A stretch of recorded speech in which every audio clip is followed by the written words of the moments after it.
샬롬. 오늘도 하나님 말씀 앞에 나오신 여러분 환영합니다. 우리 함께 기도하겠습니다. 하나님, 오늘도 우리에게 귀한 말씀 주시니 감사합니다. 이 말씀 묵상할 때에 우리의 심령 가운데 하나님이 주시는 능력과 소망으로 가득하게 하옵소서. 말씀이 깨달아지고 우리 입술에서, 우리의 심령에서 단 말씀으로, 너무 달콤하여서 사랑하게 되는 말씀으로 우리에게 심어질 수 있도록 이 시간에 역사하여 주시옵소서. 예수님의 이름으로 기도했습니다. 아멘. 오늘 함께 살펴볼 말씀 미가서 3장 8절에서 12절, 미가서 3장 8절에서 12절까지 함께 살펴보도록 하겠습니다. 오늘도 성실하신 우리 아버지 하나님을 찬양합니다. 제가 미가서를 처음에 소개해드렸을 때 세 부분으로 나눌 수 있다. 각 부분마다 들을지어다 라는 표현으로 시작한다라고 말씀을 드린 적이 있습니다. 오늘 9절에 보니까 이 말을 들을지어다, 이 표현이 있는 거 보니 두 번째 큰 부분이 시작이 되는 것을 알 수가 있겠죠. 하나님이 다시 한번 들으라는 말씀을 미가를 통해서 주시고 계신 것이죠. 아직까지는 유다를 돌보고 계시다는 증거 아니겠습니까? 사랑하고 있기 때문에 나의 비판을 들으라. 이 하나님의 음성, 비판하고 질타하시지만 사랑의 마음이 담겨있는 메시지라는 것 기억하면서 우리가 오늘 본문 살펴보도록 하겠습니다. 하나님의 두 번째 질타 뭐였을까요? 8절을 먼저 한번 보죠. 오직 나는 여호와의 영으로 말미암아 능력과 정의와 용기로 충만해져서 야곱의 허물과 이스라엘의 죄를 그들에게 보이리라. 9절에서 이 말을 들을지어다, 하나님의 비판이 나올 거예요. 근데 그 비판을 전하는 미가가 8절에서 자신이 어떠한 상태에서 하나님의 말씀을 전하고 있는지, 이 말을 들으라라고 말하는지를 먼저 얘기해 주고 있습니다. 여러분, 어제 본문에서 거짓 선지자들이 무엇을 중심으로 삼아서 말씀을 전했다, 하나님의 뜻을 전했다라고 말씀드렸습니까? 자신의 유익을 위해서라고 말씀을 드렸죠. 그들은 자신의 입에 먹을 거를 위해서 하나님의 뜻을 오남용했죠. 그러니 하나님의 말씀이 이제 임하지 않게 되었고 어둠과 밤이 되었다. 한치 앞도 볼 수 없는 영적 상태가 되었었다. 그것이 어제의 주제였습니다.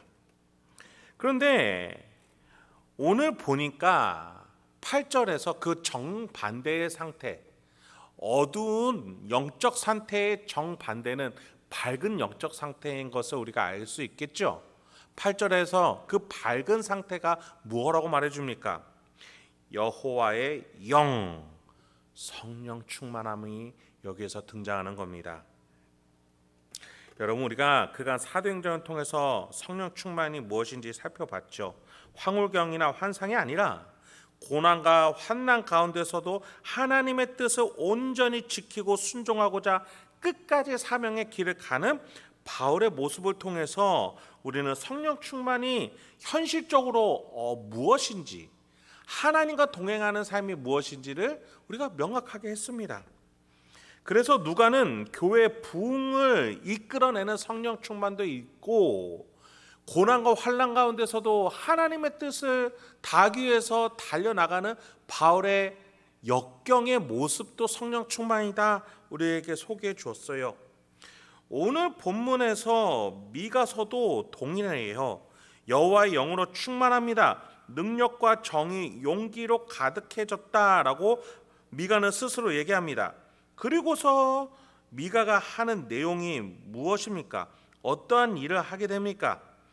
다른 이들이 자신의 유익을 위해서 하나님을 이용할 때 비주류인 미가 선지자는 야곱의 허물과 이스라엘의 죄를 보이는 것, 나타내는 것이다 라고 말해주고 있습니다.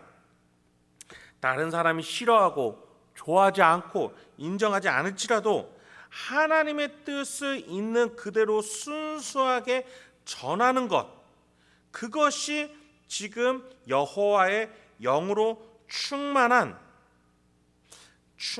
그의 사명인 것을 우리가 알 수 있는 것이죠.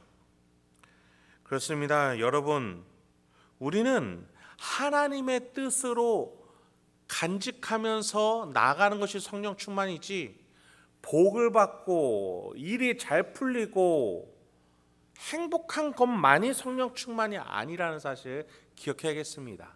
하나님이 돌보시면은 일이 잘 풀릴 수 있어요. 우리가 높여지는 것도 성령 충만합니다. 성령 충만입니다. 그런데 낮아지는 것도, 섬기러 고생하러 나아가는 것도 하나님이 마음을 주셔야, 성령 충만해야 할 수 있는 일임을 우리가 기억해야겠습니다. 그래요, 여러분, 미가는 지금 하나님의 영으로 충만하니 용기가 가득해서 하나님의 말씀을 전하고자 합니다. 이스라엘의 죄를 드러내고자 합니다. 그래서 야곱의 허물과 이스라엘의 죄를 그들에게 드러내고자 합니다. 그 내용이 9절부터 11절까지 소개되어 있는데 12절까지 함께 제가 읽어드리도록 하겠습니다. 야곱 족속의 우두머리들과 이스라엘 족속의 통치자들, 곧 정의를 미워하고 정직한 것을 굽게 하는 자들아, 원하노니 이 말을 들을지어다. 시온을 피로 예루살렘을 죄악으로 건축하는도다. 그들의 우두머리들은 뇌물을 위하여 재판하며, 그들의 제사장은 삭을 위하여 교훈하며, 그들의 선지자는 돈을 위하여 점을 치면서도 여호와를 의뢰하여 이르기를, 여호와께서 우리 중에 계시지 아니하냐? 재앙이 우리에게 임하지 아니하리라 하는도다. 이러므로 너희로 말미암아 시온은 갈아엎은 밭이 되고 예루살렘은 무더기가 되고 성전에 사는 수풀의 높은 곳이 되리라. 여러분, 지금 미가가 질타하는 대상자들이 계속해서 고위직 관료들 또는 각각 영역의 리더인 것을 우리는 확인할 수 있습니다. 대표적으로 재판장이 등장하고, 종교 영역에서는 선지자와 제사장이 등장합니다. 그런데 우리가 여기에서 특징으로 하나 잡을 수 있는 것은 11절을 보면 이 세 부류의 사람들이 모두 한 가지로 집탄을 받고 있다는 거예요. 11절 보니 우두머리들은 뇌물로 재판하고, 제사장은 삭슬 위하여 가르치며, 선지자 또한 돈을 위해서 백성들에게 예언을 해줍니다. 공통점이 무엇입니까? 뇌물, 삭, 돈. 바로 돈에 있는 겁니다. 여러분, 하나님의 사명이 아니라 돈이 중심이 되어 있는 그 사실을 미가는 이들에게 너무나도 간단하고 명료하면서도 직격탄으로 말해주고 있는 것이죠. 하나님의 사명이 아니라 돈이 중심, 자신의 유익이 중심이 되는 자들, 그것은 하나님이 임재하셨다는 예루살렘, 그 시온, 그 성전을 갈아엎은 밭이나 무더기나 또는 수풀이 우거진 버려진 땅이 될 것이다 라고 말해주고 있습니다. 여러분, 돈이 뭡니까? 유익함을 말하죠. 그렇다면 그 유익이 누구를 향하고 있다는 겁니까? 나를 향한 유익. 네, 결국 나 자신을 우상으로 섬기고 있는 것에 대해서 미가는 지탄을 날리고 있는 것이죠. 여러분, 나 자신이 하나님을 대체하지 않아야 하겠습니다. 우리의 심령 가운데 혹여나 성령 하나님의 주시는 능력과 용기와 소망으로 가득 차는 것이 아니라 온전히 나의 유익, 내가 얻어야 될 돈, 내가 얻어야 할 나의 안식처가 내 안에 가득하다면 우리는 나만을 위해서 나를 신으로 두고 살아갈 수밖에 없습니다.